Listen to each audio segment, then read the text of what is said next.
ओम नमः शिवाय। ओम नमो भगवते वासुदेवाय। प्रेम से बोलिए भगवान जीमुत वाहन की जय। जितिया माता की जय। नमस्कार भक्तगण, मैं कविता तिवारी आप सभी का अपने चैनल कविता तिवारी में स्वागत करती हूँ। सर्वप्रथम आप सभी को जितिया व्रत की हार्दिक शुभकामनाएं। आज हम सुनेंगे जितिया व्रत की पौराणिक कथा। जीवी पुत्र का व्रत माताएं अपनी संतान की लंबी आयु के लिए रखती हैं। इस व्रत के बारे में मान्यता है कि इस व्रत से संतान के ऊपर से संकट टल जाती है। ये महापर्व अश्विन मास के कृष्ण पक्ष की 7वीं तिथि से शुरू होता है, जिसमें अष्टमी तिथि को माताएं व्रत रखती हैं और 9वीं तिथि लगने पर व्रत का पारण करती हैं। कोई भी व्रत हो बिना कथा के अधूरा माना जाता है। तो आइए पहले सुनते हैं सुखिया दुखिया दो बहनों की जितिया व्रत की कथा, उसके बाद भगवान जीमुत वाहन की पावन कथा। एक बार प्रेम से बोलिए जितिया माता की जय। दो बहनें थी, एक का नाम सुखिया, दूसरी का नाम दुखिया था। दोनों के नाम की तरह ही इन दोनों का भाग्य भी ऐसा ही था। सुखिया अमीर थी और हमेशा सुखी रहा करती थी, और दुखिया नाम के हिसाब से गरीब थी और बहुत दुखी रहती थी। और दोनों बहनों की शादी एक ही गांव में हुई थी, दोनों एक ही गांव में रहती थी। सुखिया के घर ही दुखिया काम किया करती थी, साफ सफाई करती, खाना बनाया करती, और जो कुछ खाना बच जाता वही खाना सुखिया दुखिया को दे दिया करती थी। इसी तरह से दुखिया का घर चलता था। समय बीतता गया, दोनों बहनों को दो दो पुत्र थे, यानी कि सुखिया को 2 पुत्र और दुखिया को 2 पुत्र। जब जितिया का व्रत आया तो हमेशा की तरह दोनों बहनें जितिया का व्रत रखी। दुखिया सुखिया के घर काम किया करती। व्रत के दिन दुखिया ने सुखिया के घर जो चावल फटकारा, उससे जो खुरदी निकला उसे अपने घर रखा और साफ चावल सुखिया को दे दिया। फिर उसने साग को चुन्नी यानी पत्तियों को डंठल से अलग किया, वहां भी बढ़िया वाला साग सुखिया के घर रख दिया, और जो बची हुई डंठल थी उसे अपने घर के लिए रख लिया। फिर दुखिया ने सुखिया के घर पर खाना बनाया। खाना बनाने के बाद वह अपने घर आ गई। अपने घर आकर उसने चावल की खुरदी को और डंठल के साग को बनाया और अपने बच्चों को खिलाया और खुद भी खाया। इसके बाद दुखिया सोने के लिए चली गई। अब आधी रात को जब वो गहरी नींद में रहती है तो एक बूढ़ी औरत उसके घर का दरवाजा खटखटाती है। तो दुखिया ने पूछा, आप कौन हैं? तब उस बूढ़ी औरत बोली, बेटा हम हैं। दुखिया ने उठकर दरवाजा खोला और कहा, माँ आपको क्या चाहिए? आप इतनी रात यहाँ किस लिए आई हैं? तब बुढ़िया ने कहा, बेटा मुझे बहुत भूख लगी है, कुछ खाने को दे दो। दुखिया उस बूढ़ी औरत को घर के अंदर ले आती है और कहती है, हम लोग बहुत ही गरीब हैं, आज मैंने खुरदी का चावल और साग की डंठल को बनाया है, क्या आप उसे खाएंगी? तो बुढ़िया ने कहा, हाँ क्यों नहीं खाएंगे, मुझे बहुत भूख लगी है, मैं वही खा लूंगी। दुखिया अंदर जाकर खुरदी के चावल और साग की डंठल लाकर उस बूढ़ी औरत को दे दिया खाने के लिए। अब क्या था, बूढ़ी औरत खाना खाने के बाद कहती है कि मुझे अच्छे से कुछ दिखाई नहीं देता, ऐसे में इतनी रात को अंधेरे में अपने घर कैसे जाऊंगी? तो दुखिया ने कहा, कोई बात नहीं माँ, आप यहीं पर सो जाओ, सुबह होने पर अपने घर चली जाना। तब बूढ़ी औरत रात में दुखिया के घर में सो गई। बूढ़ी औरत थोड़ी देर बाद उठकर बोलती है, बेटी मुझे दीर्घ शंका लगी है, कहाँ करूं? इस पर दुखिया कहती है कि मेरे घर में शौचालय नहीं है, इसलिए आप उधर कोने में कर लो। तो बूढ़ी औरत पूछती है, बेटी भड़भड़ करूं या छरछर करूं? चूंकि दुखिया नींद में थी तो उसने नींद में कहा, माँ भड़भड़ कर लो, मैं सुबह साफ कर दूंगी। इसके थोड़ी देर बाद औरत कहती है, बेटी मैं अपने हाथ कहाँ साफ करूं? इस पर दुखिया कहती है कि आप मेरे सर पर अपने हाथ साफ कर लीजिए। सुबह होने पर दुखिया जब उठती है तो उसे यह सब सपने जैसा लगता है और सोचती है कि सोते समय मुझे कोई सपना आया होगा। इतना ही सोचकर वह नदी में नहाने के लिए चली जाती है, और जब वह नदी में बाल धोकर नहाती है तो उसके बालों से होता हुआ जो पानी बहता है वह सोने का पानी होता है। आसपास की सारी महिलाएं यह देखकर आश्चर्य हो जाती हैं और दुखिया से कहती हैं, क्या बात है, कि तुम्हारे बालों से सोने का पानी गिर रहा है। तब सबके मुंह से ऐसी बात सुनकर दुखिया को रात की बात याद आने लगी और वह दौड़कर अपने घर की ओर भागती है, यह सोचकर कि उसका पूरा घर बूढ़ी औरत ने दीर्घ शंका से गंदा कर रखा है। पहले मुझे उसको साफ करना होगा, फिर बाद में आकर मैं स्नान कर लूंगी। और जब वह घर आती है तो देखती है कि घर के हर कोने में ढेर सारा सोना बिखरा पड़ा है। यह सब देखकर दुखिया बहुत खुश हो जाती है और सोचती है ये सब जीत मान बाबा यानी जीमुत वाहन की कृपा से हुआ है, जो मेरे घर बूढ़ी माँ का रूप लेकर मेरे घर पे आए, मुझे इतना सारा आशीर्वाद दिया। अब दुखिया भी अमीर हो गई और सुखिया के घर जाकर काम करना बंद कर दिया। दुखिया अपना व्रत पूरा करने के बाद अपने पुत्र से कहती है कि जाओ मौसी के घर तराजू लेकर आओ, मुझे ये सोना नापना है, मैं या तो देखूं यह कितना सोना है। बच्चा खुशी खुशी सुखिया मौसी के घर जाकर तराजू मांगता है। इस पर सुखिया पूछती है कि तराजू पर क्या नापना है। बच्चा भोला होने के कारण बता देता है कि मेरे घर में बहुत सारा सोना है, माँ उसी को नापना चाहती है। फिर क्या था, सुखिया चिढ़कर बच्चे से कहती है तुम्हारे पास खाने के तो लाले पड़े हैं और तुम सोना नापने की बात करते हो, मुझे झूठ बोलते हो। तब बच्चा कहता है कि मैं झूठ नहीं बोल रहा हूँ। तब सुखिया सोचती है कि तराजू मांगा है तो कुछ तो जरूर नापेगी, इसलिए वह तराजू के पीछे गोंद लगा देती है कि जो भी नापेगी वह इसमें चिपक जाएगा। दुखिया ने तराजू पर सोना नापा, कुछ सोने का टुकड़ा उस गोंद में चिपक जाता है और जब तराजू बच्चा लेकर लौटता है तो सुखिया तराजू को उलट पलट कर देखती है तो उसके तराजू के पीछे गोंद की जगह सोना लगा हुआ था। ये देखकर सुखिया सोचने लगती है कि दुखिया के घर में कहीं से सोना आया है, इसलिए वह कई दिनों से काम पर नहीं आ रही है। फिर क्या था, सुखिया दुखिया के घर जाकर देखती है कि वहां बहुत सारा सोना है और जब दुखिया के पास जाकर पूछती है कि बहन तुम्हारे पास इतना सोना कहाँ से आया, जिसे नापने के लिए तुमने तराजू मंगवाया था। दुखिया मन से सच्ची और भोली थी, उसने सारी बात अपनी बहन को बता दी, लेकिन सुखिया मन की लालची थी और उसे ईर्ष्या होने लगी कि दुखिया के पास हमसे ज्यादा धन आ गया है, अब तो अगले जितिया में मैं भी खुर्दी का चावल और साग की डंठल ही बनाऊंगी। फिर अगले साल जितिया का व्रत दोनों बहनों ने रखा। सुखिया के पास सब तरह का सुख और धन भी था, इसके बावजूद वह जितिया के दिन चावल फटक कर साफ चावल फेंक दिया और खुर्दी को अपने पास रख लिया और वैसे ही साग को तोड़कर फेंक दिया और डंठल को अपने पास रख लिया और वही बनाकर पूजा पाठ करके खा पी कर वह सो गई। आधी रात को सुखिया के घर में एक बूढ़ी औरत आई। सुखिया को तो उसका इंतजार ही था।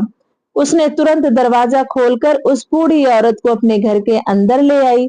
बूढ़ी औरत ने बोला मुझे बहुत भूख लगी है, कुछ खाने को दे दो। इस पर सुखिया कहती है कि मैंने खुर्दी का चावल और डंठल का साग बनाया है। तो वो बुढ़िया कहती है कोई बात नहीं, वही खाने में दे दो, मैं वही खा लूंगी। तो सुखिया ने वही खाना परोसकर खाने को दिया और सोने चली गई। थोड़ी देर बाद उस बूढ़ी औरत ने बोला मैं घर नहीं जा सकती क्योंकि रात में मुझे दिखाई नहीं देता। तो सुखिया ने कहा कोई बात नहीं, आप यहीं सो जाओ। बूढ़ी औरत थोड़ी देर बाद फिर कहती है मुझे दीर्घ शंका लगी है, कहाँ करूँ? तो सुखिया बोली कहीं कोने में कर लो। इसके थोड़ी देर बाद बुढ़िया फिर बोलती है कि भड़बड़ करूं या फिर छरछर करूं। यहाँ सुखिया को याद नहीं आता कि दुखिया ने क्या बताया था। तो सुखिया ने बोला माँ छरछर कर दीजिए। बुढ़िया ने फिर वही कहा कि बेटी मैं अपने हाथ कहाँ साफ करूं। इस पर सुखिया ने कहा मेरे सर पर हाथ साफ कर लीजिए। तब वह बूढ़ी औरत सुखिया के सर पर अपना हाथ साफ कर लेती है। जब सुबह सुखिया उठती है तो उसके पूरे घर में गंदगी फैली हुई थी, इसके अलावा उसके बाल भी गंदगी लगी हुई थी। यह सब देखकर सुखिया बहुत दुखी हो जाती है और उसे अपनी बहन पर गुस्सा भी आता है और सुखिया गुस्सा होकर अपनी बहन दुखिया को बुलाती है और कहती है कि तुमने मुझे झूठ कहा और मेरा पूरा घर गंदा करवा दिया। इस पर दुखिया तुमने क्या कहा था, भड़बड़ या छरछर? तो सुखिया ने कहा कि मैंने तो छरछर कहा था। सुखिया की ये बात सुनकर दुखिया बोली कि तुमने बहुत बड़ी गलती कर दी।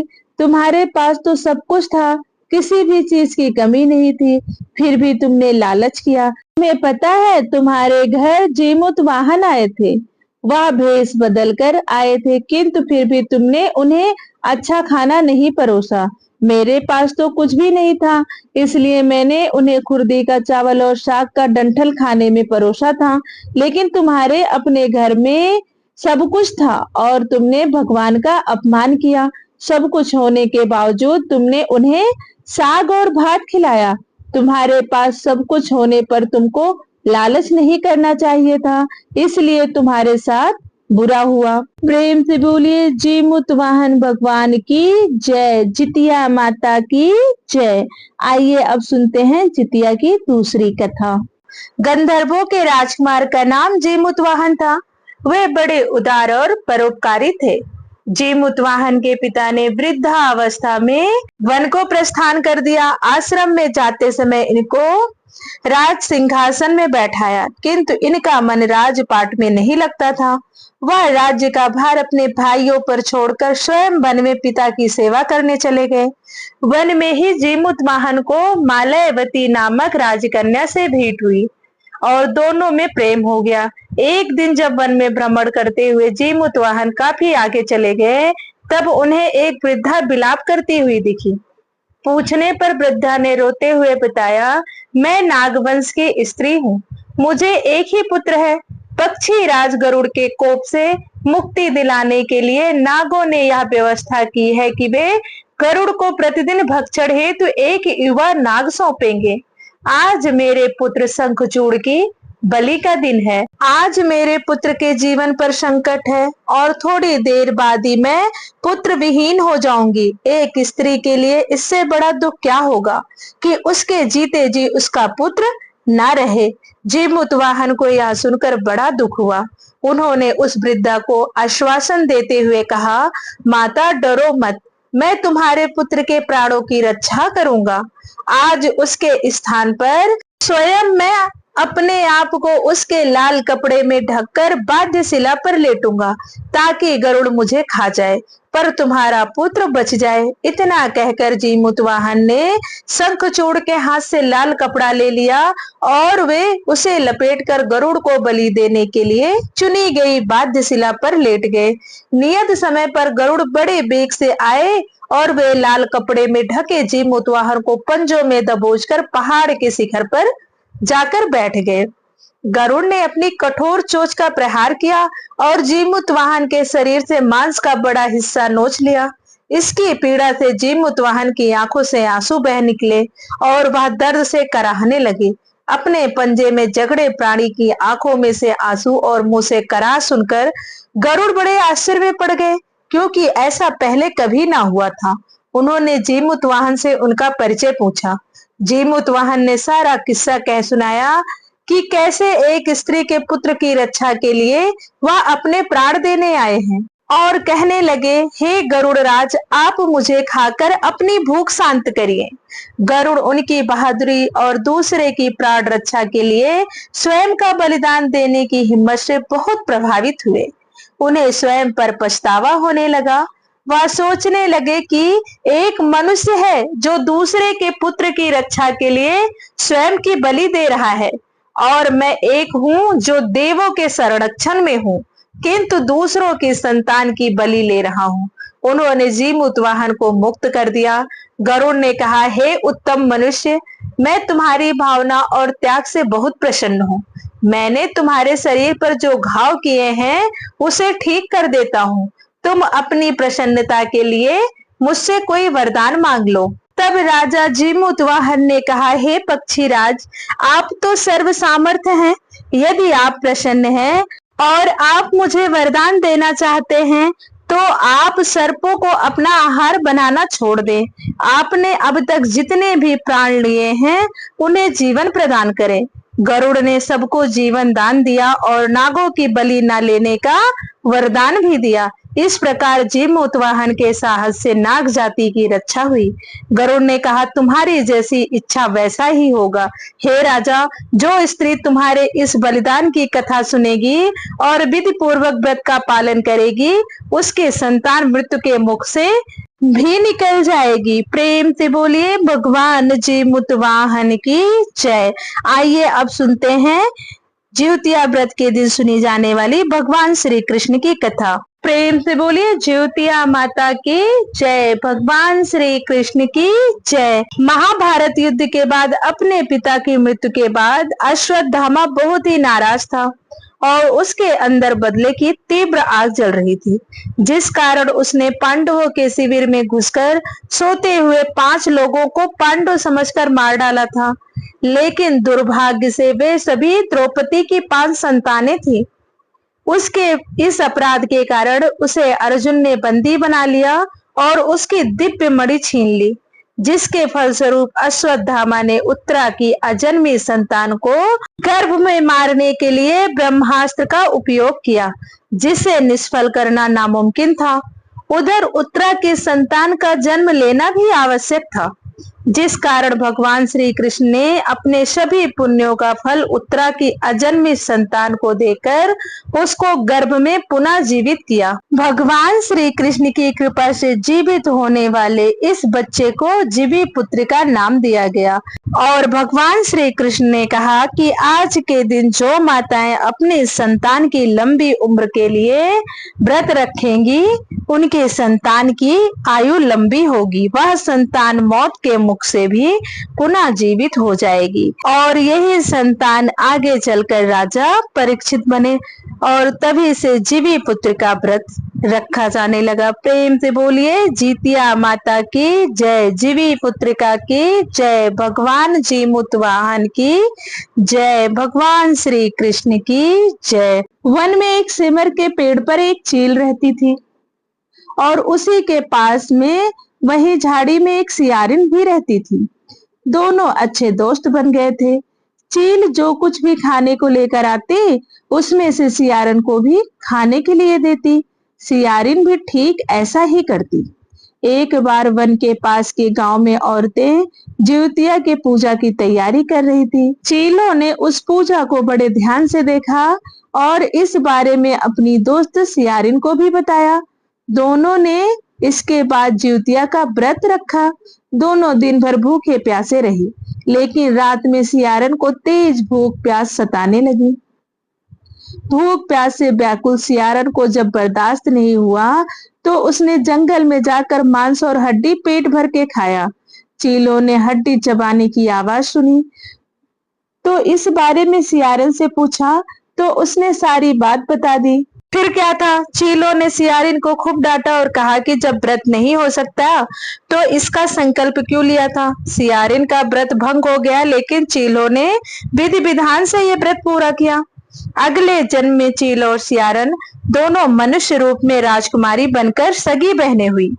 सियारिन बड़ी बहन थी और उसकी शादी एक राजकुमार से हुई। वहीं चीलो जो छोटी बहन थी, उसकी शादी उसी राज्य के मंत्री पुत्र से हुई। सियारिन रानी के जो भी बच्चे होते वे मर जाते, जबकि चीलों के बच्चे स्वस्थ रहते। इससे उसे जलन होने लगी। ईर्ष्या के कारण सियारिन रानी अपनी बहन के बच्चों और उसके पति को मारने का प्रयास करने लगी, लेकिन वह सफल नहीं हो सकी।